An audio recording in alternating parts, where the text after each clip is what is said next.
the weekend, and that would make for some very interesting, watch as well. Who's playing on Saturday? Even right now, New Zealand is playing Uruguay. Right now? Right now, yes. Right now, Okay. New Zealand is playing Uruguay. Tomorrow is the big one, France versus Italy. Absolutely. Okay, and then Saturday, 4 o'clock, we have Wales, Georgia. It's 6:45, England, Samoa. Remember, England have already qualified.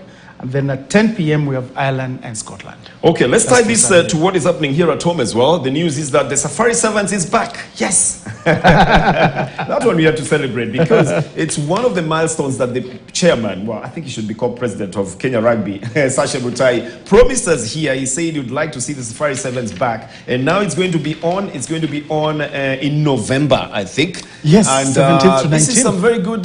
This is something very good to celebrate, Captain. Yes, actually, it's going to going on November 17 to 19. Yes. And I think for me, what is interesting here is, every tournament to be able to be successful, it depends on the organizers. If you see every event that has been organized, before you get it at, how the people will rate it, it's all about organization. And I think we have got to be Africa-centric, that are going to be the guys who are going to be organizers.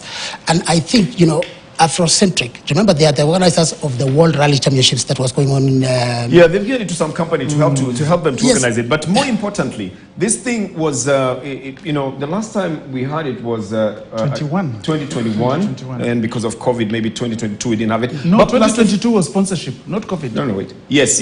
And also because they didn't have sponsorship. Yeah.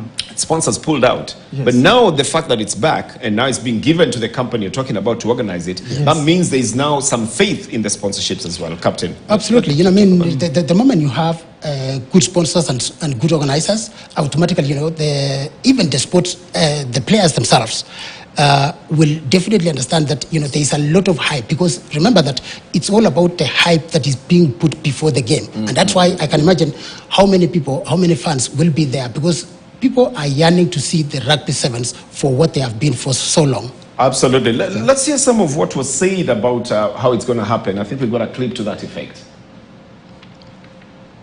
But over the years, you realize that development is something that you cannot avoid. So yes, Mombasa has accepted. We are going through that cycle. And just like I said before, we are still helping Kenya Rugby develop. I guarantee you that in the next 2 years, you will see those young players. Well, I think that was earlier on when there was a sponsorship for the Mwamba rugby side, but you're talking about the Safari 7, so we'll be hoping to have some action. It's usually a celebration. It's a festival. In fact, it's always said that if you ask anybody in the village what's going on the field, they never know what's going on. They're always celebrating on their side while the rugby is being played. So it's a little bit of a festival, but it's a good festival, and I'm glad that we're going to have it. Moving on now. AFCON has been the talk the whole of this week, Africa Cup of Nations. And the fact that Kenya, Uganda, and Tanzania joint bid won, there's been talk about, other people having pulled out in favor